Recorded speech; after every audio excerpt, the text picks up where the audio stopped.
প্রথমেই আমি এদেশের সম্মানিত আলেম সমাজকে বিনয়ের সাথে অনুরোধ করব, আসুন আমরা ঐক্যবদ্ধ হই। আজকের এই পেকুয়ার ঐতিহাসিক তাফসীরুল কোরআনের প্রোগ্রাম থেকে আমি সম্মানিত আমার মাথার তাজ ওলামাদেরকে জাতীয় ঐক্যের আহ্বান জানাই।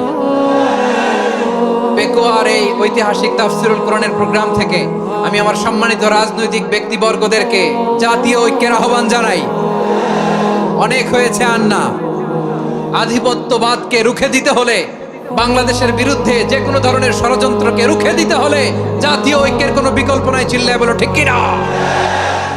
আর কাদা ছড়াছড়ি করব না ইনশাআল্লাহ। বলেন আল্লাহুম্মা ফারশাদ। আল্লাহ তুমি সাক্ষী থাকো, আল্লাহ তুমি তৌফিক দাও। আওয়াজ করে পড়েন আমিন। আর একে অন্যকে কাফির বলে গালি দিব না, ঠিক কিনা বলেন? রাজি আছেন? ধ্বংস করে দিয়েছি আমরা আমাদেরকে। আপনারা হালাকু খানের নাম শুনেছেন? মঙ্গল অধিপতি হালাকু খান বাগদাদের আমাদের বিশাল দারুল হিকমা লাইব্রেরিকে ধ্বংস করেছে। 10 লক্ষ মুসলমানদেরকে কচুকাটা করে গণহত্যা করেছে। জানেন, আমাদের সভ্যতা সূতিকাগারের কেন্দ্রবিন্দু ছিল বাগদাদ। ইরাকের বাগদাদে যেদিন সে রক্ত নিয়ে হোলি খেলা করে, রক্তের হোলি খেলা যেদিন হয়, ওই দিনও বাগদাদে বাহাস চলতেছিল। আমাদের বাহাস কি চলতেছিল? আপনাদের এলাকায় বাহাস আছে? এই প্রচলিত বাংলাদেশে যে বাহাস, এটার সাথে ইসলামের কোনো সম্পর্ক আছে? এই পর্যন্ত বাহাসের পরে পরাজয় বরণ করছে এরকম কোন দল আপনারা পাইছেন? আমি পাই নাই। প্রত্যেক দলই বাহাসের পরে সংবাদ সম্মেলন করে বলে আমরা জয়লাভ করিয়াছি, ওনারা পালাইয়া চলিয়া গিয়াছে। আছে না নাই? কারণ সত্য জানার জন্য, সত্য মানার জন্য আসে না তো, নিজের জ্ঞান জাহির করার জন্য বাহাস করে। বিপক্ষ দলের আলেমকে ছোট করার জন্য বাহাস করে। এই বাহাসের স্থান ইসলামে নাই। চিল্লায় বলো ঠিক কিনা? এই সমস্ত বাহাসের দিন শেষ। ঐক্যবদ্ধ হওয়ার বাংলাদেশ। প্রিয় ভাইরা, হালাকু খান সে দারুল হিকমা লাইব্রেরি জ্বালিয়ে পুড়িয়ে এই সব দামি দামি বইগুলো, আমাদের দামি দামি ঐতিহাসিক তুরাসি ক্লাসিক বইগুলোকে দজলা নদীতে ফেলেছে। পুরা দজলা নদী কালো হয়ে গিয়েছে। 10 লক্ষ মুসলমানকে গণহত্যা চালিয়ে এই রক্তের বন্যা যখন দজলা নদীর পানিতে মিশে গিয়েছে, দজলা নদীর পানি লাল হয়ে গিয়েছে। যেই দিন বাগদাদে গণহত্যা চলে, ওই দিনও বাগদাদে বাহাস চলতেছিল। কিসের বাহাস জানেন? মেসওয়াক, ডান মারি থেকে করা সুন্নাহ, এটা আমরা জানি। এখন কি উপরের মারি না নিচের মারি? বাহাসের বিষয়। এই বাহাস করবেন আপনারা? বিশ্ব যখন এগিয়ে চলেছে, আমরা তখন বসে বিবি তালাকের ফতুয়া খুঁজেছি কোরআন হাদিস চষে। তালাক ইসলামের অনেক গুরুত্বপূর্ণ অনুষঙ্গ। তালাক কোরআনের একটা সূরা। কিভাবে তালাক হবে না হবে আমাদের ফুকাহায়ে ইকরাম, আমাদের আকাবেররা সব বলে গিয়েছে, সব জানা। আপনি হয় এটা মানবেন, নয় ওইটা নিয়ে বাহাসের দরকার নাই। ওইটা নিয়ে মারামারির স্থান ইসলামে নাই। আওয়াজ করে বলেন ঠিক কিনা? আমার কলিজার টুকরা পেকুয়ার ভাইরা মাশাআল্লাহ এখন অনেক শান্ত হয়েছে। বলেন আমরা কয় উম্মাহ? এই যে শাহাদাত সাব্বাবা আঙ্গুলি উপরের দিকে উঁচু করে আওয়াজ করে বলো আমরা কয় উম্মাহ? আওয়াজ করে বলো আমরা কয় উম্মাহ? মাশাআল্লাহ, আমরা এক উম্মাহ। এক উম্মাহ আমরা। খবরদার, গোটা বিশ্ব আমাদের এই আঙ্গুলি দেখেছে। আমরা এক উম্মাহ। শুধু আমরা এক উম্মাই না, আমরা এসেছি এক উৎস থেকে। কয় উৎস?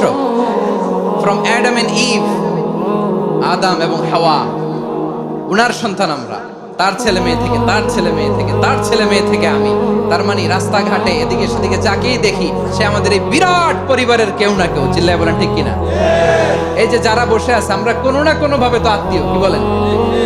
কারণ আদি পিতাকে সবাই বলে না। আদি পিতাকে, আদি মাতাকে হাওয়া আলাইহিস সালাম। তার মানে আমরা উম্মাহ এক, আমাদের উৎস মানে এক অরিজিন থেকে আমরা এসেছি।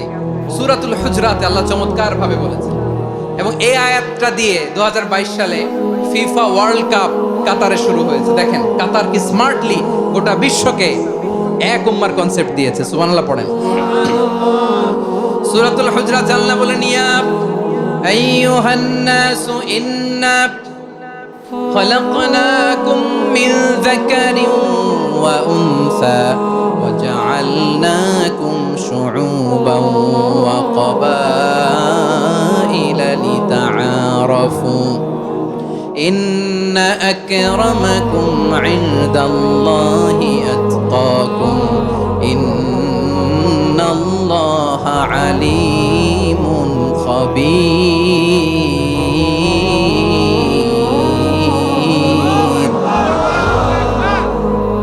আল্লাহ বলেন ইয়া আইয়ুহান নাস ইন্না খালাকনাকুম মিন যাকারিন ওয়া উনসা।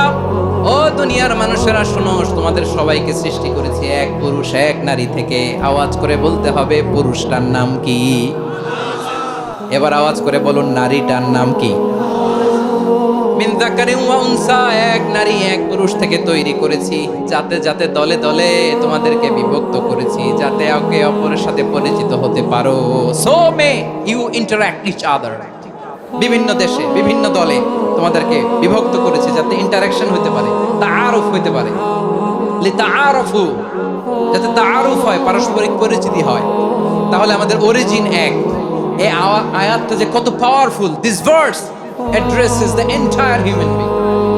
অনেক আয়াতে আল্লাহ বলে ইয়া আইয়ুহাল্লাযীনা আমানু, ওহে মুমিনরা। অনেক আয়াতে আল্লাহ বলে ওহে মুসল্লিরা, ওহে মুমিনরা, ওহে বিশ্বাসীরা। কিন্তু এখানে আল্লাহ মুমিন মুসল্লি আস্তিক নাস্তিক ভেদে সবাইকে একসাথে অ্যাড্রেস করেছেন। আল্লাহ বলেছেন ইয়া আইয়ুহান নাস, ওহে মানব সকল। হি addresses the entire human being regardless the colours, the races, the languages, the এথনিসিটিস, and reminded us we all from one origin. চিল্লায় বলেন আল্লাহু আকবার।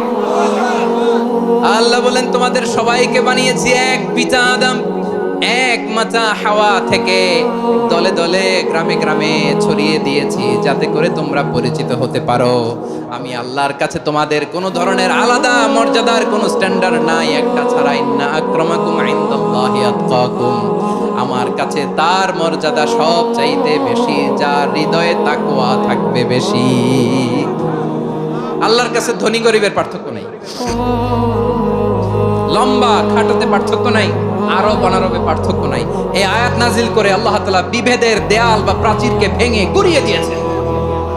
আমাদের প্রভু এক, এক নবীর উম্মত, জীবন বিধান এক, ঐশী বাণী কোরআন। আমাদের প্রভু এক, এক নবীর উম্মত, জীবন বিধান এক, ঐশী বাণী কোরআন। তবে কেন এক নও হে মুসলমান, এক হও করিয়া আহ্বান। বাইতুল্লাহ এক, আওয়াজ করে বলো আমাদের বাইতুল্লাহ কয়টা? বাইতুল্লাহ এক, মদিনা শরীফ এক, উহুদ পাহাড় এক, বদরের মাঠে একটা তো জীবন আর মরণ যে একটাই, একসাথে মিলে মিশে একটাই প্রাণ। তবে কেন এক নও হে মুসলমান, এক হও করিয়া আহ্বান। সবাই মিলে আমাদের প্রভু এক, জীবন বিধান এক, ঐশী বাণী কোরআন। একসাথে আমাদের প্রভু এক, জীবন বিধান এক, ঐশী বাণী কোরআন। তবে কেন এক নও হে মুসলমান, এক হও করিয়া আহ্বান। আওয়াজ করে পড়েন আল্লাহু আকবার। এখন পেকুয়ার ভাইরা শেষ কথা বলি, আওয়াজ করে বলেন আমরা ঐক্যবদ্ধ হতে চাই কি চাই না? চান? এই যে আমি বিনয়ের সাথে আলেম সমাজকে জাতীয় ঐক্যের আহ্বান জানালাম, এটার সাথে আপনারা সংহতি প্রকাশ করেছেন? বিনয়ের সাথে আজকের এই পেকুয়ার ময়দান থেকে আমাদের রাজনৈতিক নেতৃবৃন্দদেরকে জাতীয় ঐক্যের আহ্বান জানাই, আপনারা সংহতি প্রকাশ করেছেন?